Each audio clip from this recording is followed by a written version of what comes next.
आज की इंग्लिश की क्लास शुरू करते हैं। तो आज हम लोग टेंस के बारे में पढ़ते हैं। टेंस, तो टेंस क्या है? टेंस माने काल या फिर समय। टेंस को क्या कहेंगे? काल या फिर समय। तो इंग्लिश ग्रामर का ये बहुत ही महत्वपूर्ण चैप्टर है, तो इसके बारे में हम लोग पढ़ेंगे। टेंस के बारे में तो पहले देख लेंगे कि टेंस आखिर क्या होता है। तो टेंस तीन प्रकार के तो पहले होता है, होगा प्रेजेंट टेंस, फिर होगा पास्ट टेंस और एक होता है फ्यूचर टेंस।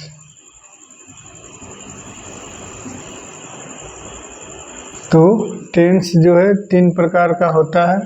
कौन कौन होता है? तो प्रेजेंट टेंस, पास्ट टेंस और फ्यूचर टेंस।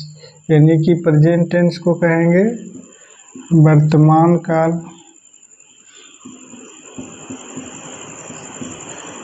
प्रेजेंट टेंस को कहेंगे वर्तमान काल, पास्ट टेंस को कहेंगे भूतकाल, भूतकाल यानी कि जो बीत चुका है। प्रेजेंट यानी कि प्रेजेंट इंडेफिनिट टेंस। उसके बाद होगा प्रेजेंट में, पहले प्रेजेंट टेंस को हम पहले कैटेगरी में बांट रहे हैं। पहला कैटेगरी है प्रेजेंट इंडेफिनिट, दूसरा है प्रेजेंट कंटिन्यूअस, प्रेजेंट कंटिन्यूअस,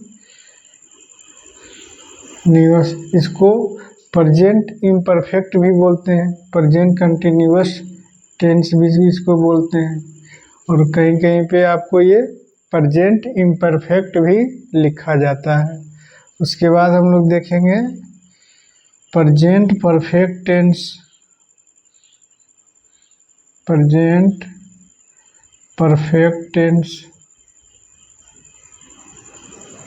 उसके बाद हम लोग लिखेंगे, एक होता है प्रेजेंट इंडेफिनिट पहला, दूसरा में होगा प्रेजेंट कंटिन्यूअस या तो प्रेजेंट इम्परफेक्ट जिसको बोलते हैं, तीसरा में होगा प्रेजेंट परफेक्ट, और चौथा में हम लोग लिखेंगे present perfect continuous tense, present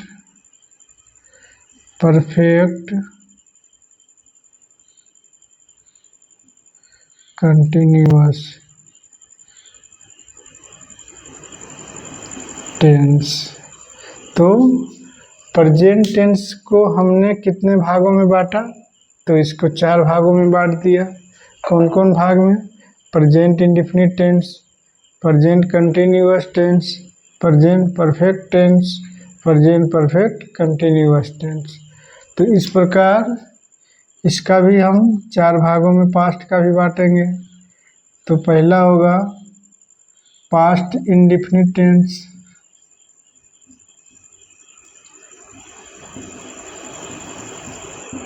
past indefinite tense. दूसरा में इसको लिखेंगे पास्ट कंटिन्यूअस टेंस यानी कि past imperfect tense, past continuous,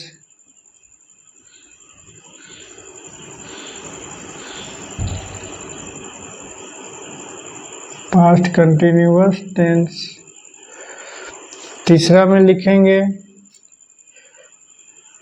past perfect tense, past perfect tense. और चौथा में हो जाएगा पास्ट परफेक्ट कंटिन्यूअस टेंस। तो जिस प्रकार इसको हम लिखेंगे प्रेजेंट इंडेफिनिट, तो इधर हो जाता है पास्ट इंडेफिनिट, इधर होता है प्रेजेंट कंटिन्यूअस, तो इधर होगा पास्ट कंटिन्यूअस, इधर होगा प्रेजेंट परफेक्ट, तो इधर होगा पास्ट परफेक्ट।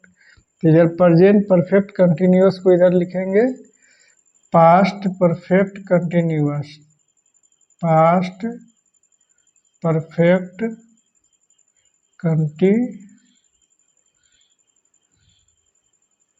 Continuous tense. तो हम लोगों ने देखा इसमें कि प्रेजेंट, पास्ट, फ्यूचर को 3 भागों में हमने टेंस को बांट दिया। उसके बाद हमने प्रेजेंट टेंस को भी 4 भाग में बांट दिया, present indefinite, present continuous, present perfect, present perfect continuous. उसी प्रकार पास्ट टेंस को भी 4 भागों में बांट दिया, past indefinite tense, past continuous tense, past perfect tense, past perfect continuous tense. तो प्रेजेंट और पास्ट का हमने देख लिया। उसके बाद है फ्यूचर टेंस का। तो फ्यूचर को भी हम लोग इस प्रकार ही बांटेंगे। तो यहाँ पे हो जाएगा पहला में फ्यूचर इंडेफिनिट टेंस,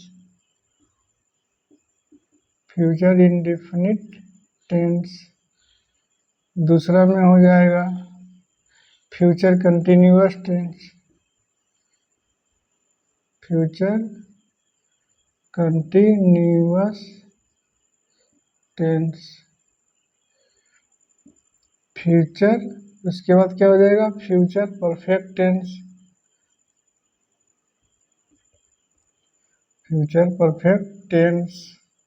उसके बाद हो जाएगा फ्यूचर परफेक्ट, जिस प्रकार पास्ट परफेक्ट कंटिन्यूअस होगा उसी प्रकार future perfect continuous, future perfect continuous tense. तो ये चारों कैटेगरी हम अलग अलग तरह से लिखे हैं और इसको अलग अलग हम लोग पढ़ेंगे। ठीक है, इंडेफिनिट के बारे में पहले हम लोग पढ़ेंगे, उसके बाद प्रेजेंट कंटिन्यूअस के बारे में पढ़ेंगे, उसके बाद प्रेजेंट परफेक्ट के बारे में पढ़ेंगे, उसके बाद प्रेजेंट परफेक्ट कंटिन्यूअस के बारे में पढ़ेंगे। उसी प्रकार फिर इन चारों के बारे में पढ़ेंगे, उसके बाद फिर इन चारों, यानी कि टोटल जो हमारे पास टेंस है, यानी कि हम 12 प्रकार के टेंस को यहाँ पे देखेंगे। ठीक है, तो इसको एक बार देख लीजिए, है ना। प्रेजेंट इंडेफिनिट के बाद प्रेजेंट कंटिन्यूअस, तो इतना हम लोग समझ चुके हैं। तो चलिए इससे आगे हम लोगों ने टेंस के काल के यानी कि प्रकार देख लिए थे कि टेंस 3 प्रकार के होते हैं, प्रेजेंट टेंस, पास्ट टेंस और फ्यूचर टेंस। उसको 4 कैटेगरी में बांट दिए। तो चलिए हम लोग पहला कैटेगरी यानी कि प्रेजेंट इंडेफिनिट के बारे में पढ़ते हैं। Present indefinite, present indefinite tense. तो प्रेजेंट इंडेफिनिट टेंस हम लोग किसे कहेंगे? तो इसका जो पहचानने का नियम है कि प्रेजेंट इंडेफिनिट टेंस है कि नहीं, तो कोई भी अगर सेंटेंस है उसके अंत में ता है, ती है, ते हैं, अगर ऐसा मिले तो समझ जाएंगे कि वो प्रेजेंट इंडेफिनिट टेंस का वाक्य है। जैसे एग्जाम्पल लेते हैं, जैसे राम घर जाता है। तो प्रेजेंट इंडेफिनिट टेंस का जो पहचान है कि हम उसको कैसे पहचानेगा, कई ये प्रेजेंट इंडेफिनिट टेंस का सेंटेंस है तो उसके अंत में ता है, ती है, ते है लगा रहेगा। ठीक है, तो यहाँ पे देख रहे हैं कि राम घर जाता है, तो राम घर जाता है यानी कि यहाँ पे ता है लगा हुआ है, तो ये प्रेजेंट इंडेफिनिट टेंस का वाक्य है। तो ये क्या है? Present indefinite, present indefinite tense का ये वाक्य है। उसी प्रकार आगे देखते हैं कि सोहन खाना खाता है।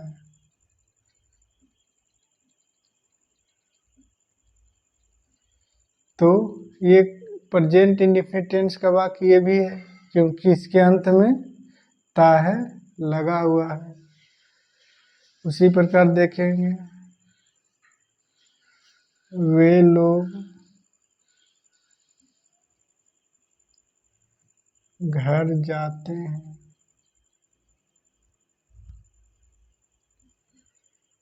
तो वे लोग घर जाते हैं, तो यहाँ भी ते हैं लगा हुआ है।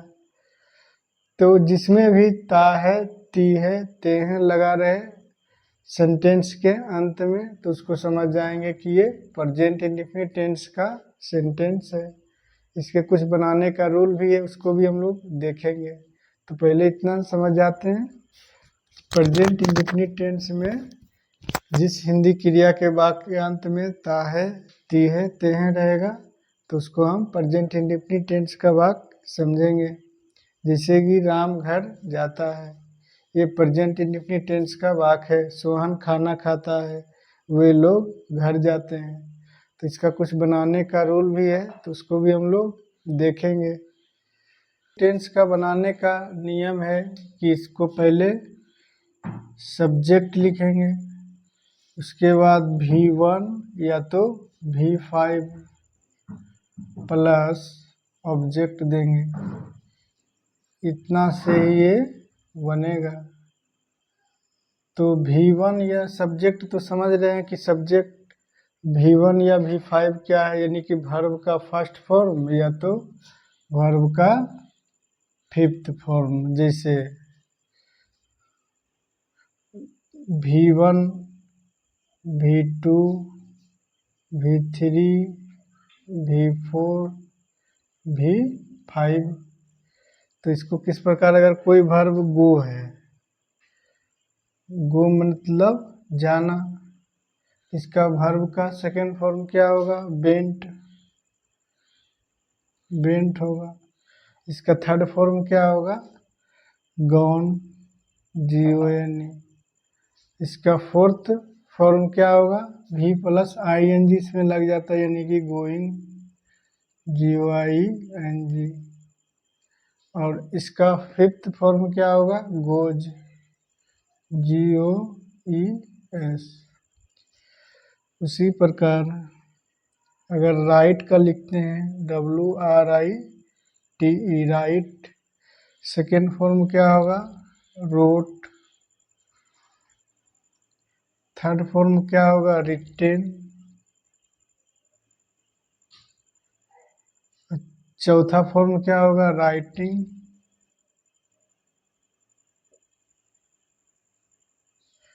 और फिफ्थ फॉर्म इसका क्या होगा, राइट्स। तो हम लोग V1 या V5 इसमें प्रयोग होगा। तो वर्ब का पहला रूप होता है गो का went, go, went, gone, going, goes. Write, wrote, written, writing, writes. उसी प्रकार प्ले, प्ले मतलब खेलना, प्लेड, सेकेंड फॉर्म क्या होगा, PLAYED, प्लेड। थर्ड फॉर्म भी होगा प्लेड, PLAYED। चौथा फॉर्म क्या होगा, प्लेइंग, PLAYING।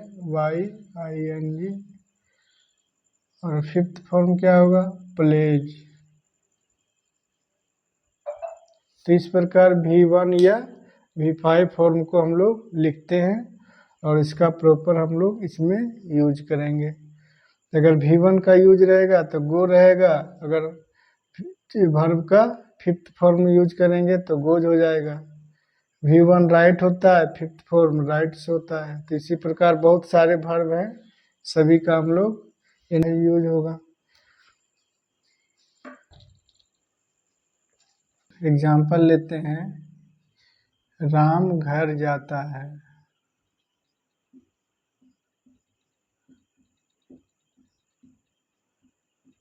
इसको Ram goes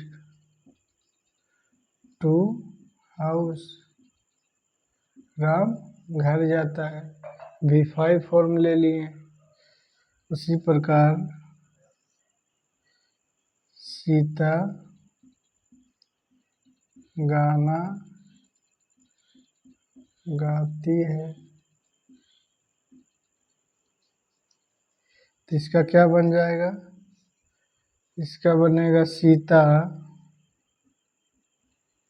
sings a song। उसी प्रकार वे लोग क्रिकेट खेलते हैं।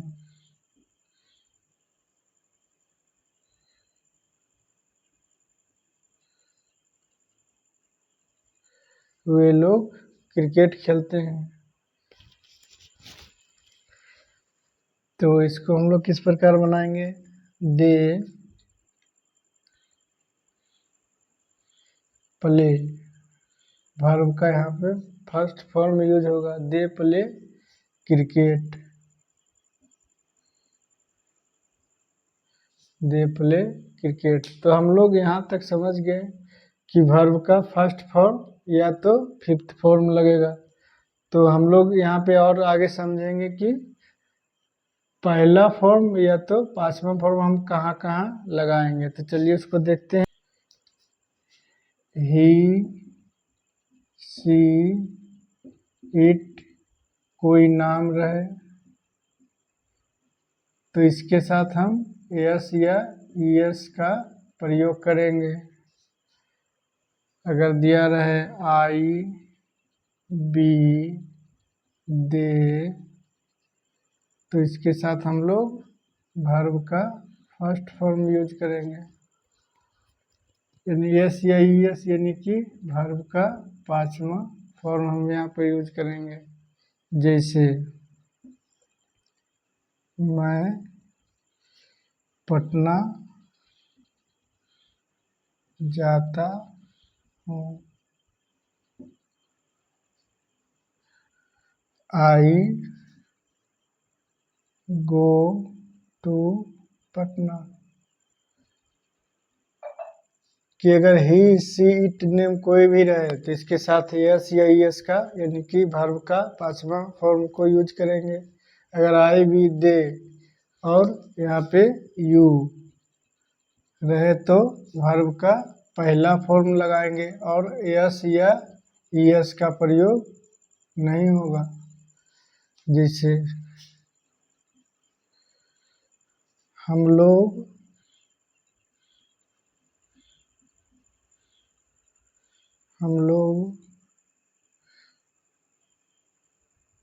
स्कूल जाते हैं।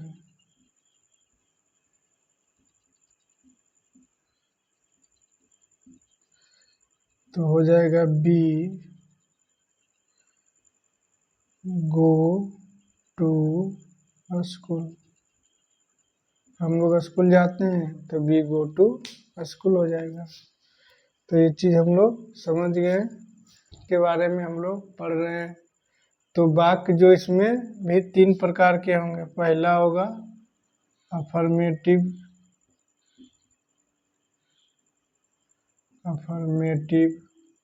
दूसरा होगा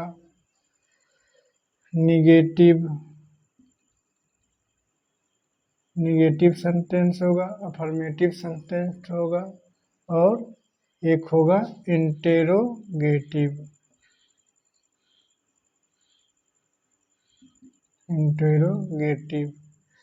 अफर्मेटिव में हम लोग इसको इस प्रकार स्ट्रक्चर होगा, सब्जेक्ट प्लस V1 या V5 प्लस ऑब्जेक्ट होगा। निगेटिव में होगा सब्जेक्ट प्लस डू या डज लगाएंगे प्लस V1 प्लस ऑब्जेक्ट हो जाएगा। इंटेरोगेटिव में हो जाएगा हेल्पिंग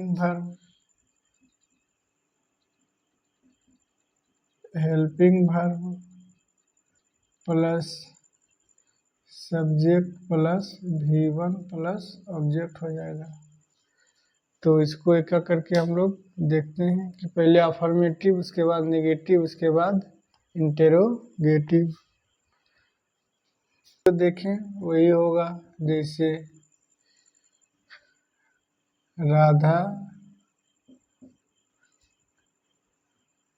राधा गीत गाती है।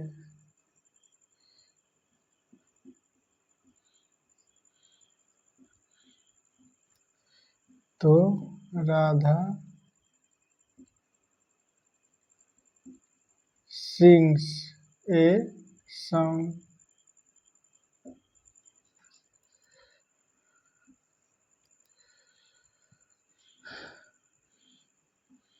हम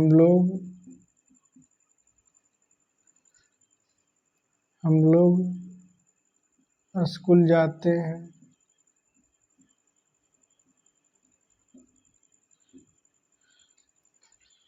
We go to a school.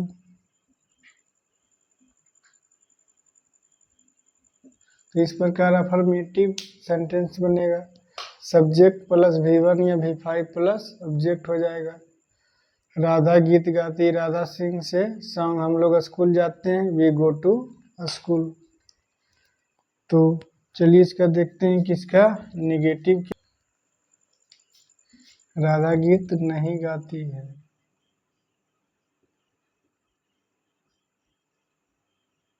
तो ये निगेटिव सेंटेंस हो गया कि राधा गीत नहीं गाती है।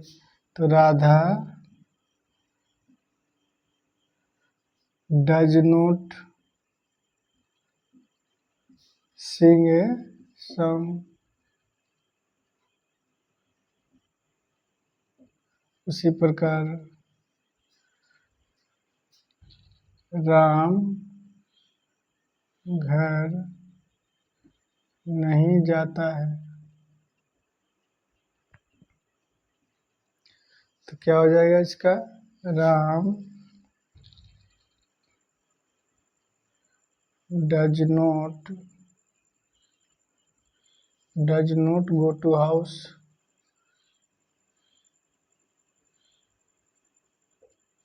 तो निगेटिव सेंटेंस हम लोग सब्जेक्ट प्लस डू या does plus V1 plus object. तो ये हो जाएगा निगेटिव सेंटेंस के लिए। ये हो जाएगा निगेटिव सेंटेंस निगेटिव के लिए। जैसे राधा गीत नहीं गाती है, तो Radha does not sing a song. Ram घर नहीं जाता है, तो Ram does not go to house. और उसी प्रकार देखेंगे हम लोग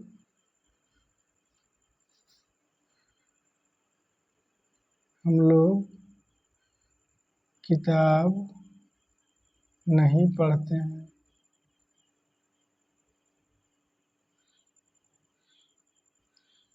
तो क्या हो जाएगा, we do not read the book. हम लोग किताब नहीं पढ़ते, we do not read the book. तो इस प्रकार हम लोग निगेटिव देख लिए। प्रेजेंट इंडेफिनिट टेंस के बारे में पढ़ा कि प्रेजेंट इंडेफिनिट टेंस जिस क्रिया के अंत में निवाक में ता है, ती है, ते है का प्रयोग होता है, ता है, ती है का प्रयोग होता है, उसको हम प्रेजेंट इंडेफिनिट टेंस का वाक्य कहेंगे।